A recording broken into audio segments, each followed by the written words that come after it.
ዮሐንስ ወንጌል ምዕራፍ 1 የወንድማችን ሐዋርያው ቅዱስ ዮሐንስ በሱ የተጻፈው ወንጌል ነው። ምዕራፍ 1 ላይ ከቁጥር 43 እስከ 51 ድረስ ያለውን የጌታ ቃል እንደዚህ ይላል። በጌታ በኢየሱስ ክርስቶስ ስም አነበዋለሁ። በማግስቱ ኢየሱስ ወደ ገሊላ ለመሄድ ፈለገ። ፊልጶስንም አግኝቶ ተከተለኝ አለው። ፊልጶስም እንደ እንድርያስና እንደ ጴጥሮስ ሁሉ የቤተሳይዳ ከተማ ሰው ነበር። ፊልጶስ ናትናኤልን አግኝቶ ሙሴ በሕግ መጻሕፍት ነቢያትም ስለ እርሱ የጻፉለትን የዮሴፍን ልጅ የናዝሬቱ ኢየሱስን አግኝተነዋል አለው። ናትናኤልም ከናዝሬት በጎ ነገር ሊወጣ ይችላልን አለው። ፊልጶስም መጥተህ እይ አለው። ኢየሱስም ናትናኤል ወደ እርሱ ሲመጣ አይቶ እነሆ ተንኮል የሌለበት እውነተኛ እስራኤላዊ አለ። ናትናኤልም እንዴት አወከኝ ሲል ጠየቀው። ኢየሱስም ከበለስ ዛፍ ስር ሳለ ገና ፊልጶስ ሳይጠራ አየሁ ሲል መለሰለት። ናትናኤልም መልሶ ረቢ አንተ የእግዚአብሔር ልጅ ነህ፣ አንተ የእስራኤል ንጉሥ ነህ አለው። ኢየሱስም ያመንከው ከበለስ ዛፍ ስር አየሁ ስላልኩ ነውን? ገና ከዚህ የሚበልጥ ነገር ታያለህ አለው።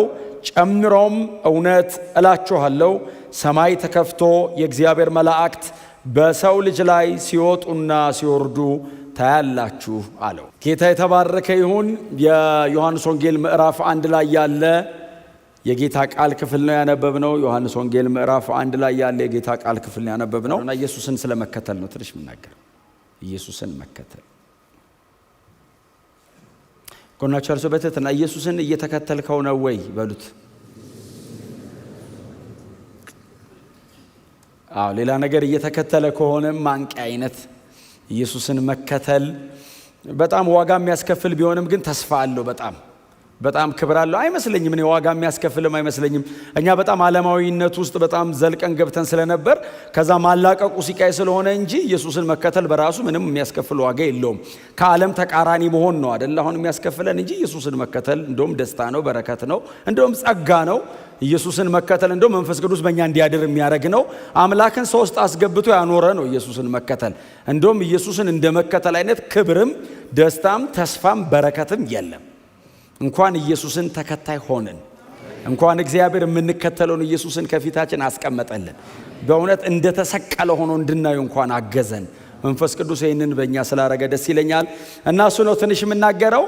ሂስቶሪካሊ ጌታ ኢየሱስ ክርስቶስ እንዲከተሉት የጠራቸው ደቀ መዛሙርቶቹ አሉ።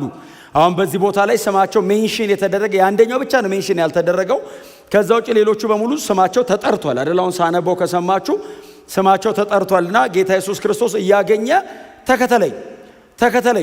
ተከተለው የተባሉ ሰዎች ናቸውና አሁን በጣም በተለየ መገለጥ በተለየ ብርሃን አሁን እኛ የገባን አይነት ነገር ገብቷቸው ሳይሆን እንዲሁ ኢየሱስን ብድግ ብለው የተከተሉ ሰዎች ናቸው። በኋላ ነው መገለጡ፣ በኋላ ነው መነካቱ፣ በኋላ ነው መንፈሳዊ በረከቱ፣ በኋላ ነው የእምነት አርበኝነቱ።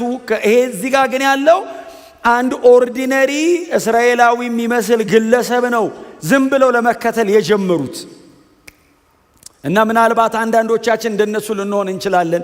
ዝም ብለው ድንገት ነግረውን ገብተን ይሆናል የበራልን። አንዳንዶቻችን ደግሞ በጣም በጠንካራ ብርሃን ሊሆን ይችላል የጀመርነው ክርስትናውን። እነዚህ ግን አሁን እነ እንድርያስ፣ እነ ጴጥሮስ፣ እነ ናትናኤል፣ እነ ፊልጶስ እንደገና ስሙ ያልተጠቀሰው በዚህ መጽሐፍ ላይ ስሙን የማይጠቅስ ሰውዬ አለ። እዚህ መጽሐፍ በሙሉ እዚህ መጽሐፍ ላይ ስሙ የለም ሰውየው። እንደውም ከዚህ መጽሐፍ ላይ ከግማሹ በኋላ ራሱን የሚጠራው ኢየሱስ ይወዱ የነበረ ደቀ መዝሙር እያለ ነው እና እዚህ መጽሐፍ ላይ ምንም ስሙ የለም። ባይዘው እዚህ መጽሐፍ ላይ ስሙ የሌለ ሰው ማን ነው? ዮሐንስ። የመጽሐፉ ጸሐፊ ባይዘው ስሙ የለም። አሁን ዮሐንስን የጻፈው እምንለው ዮሐንስ ወንጌልን አንብበን አይደለም። ዮሐንስን የጻፍነው ያልነው 3 ደብዳቤ ጽፏል፣ 1 የራእይ መጽሐፍ ጽፏል።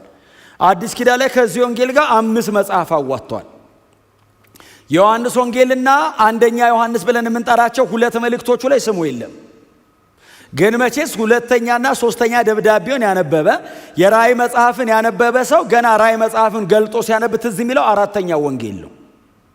የዮሐንስ ወንጌል ብለን የምንጠራው ትዝ ይለዋል። አንደኛ ዮሐንስን አሁን ከዚህ ሰውዬ ውጪ ማንም ሊጽፈው አይችልም። ምናልባት እናንተ በጣም በጠለቀ አይነት መንገድ የጌታን ቃል የምታጠኑ ሰዎች ስለሆናችሁ ዮሐንስ ወንጌልን ከሌሎቹ 4 የዮሐንስ መጽሐፎች ጋር ብታመሳክሩ 12 ምንም የማይለያዩ አረፍተ ነገሮች አሏቸው።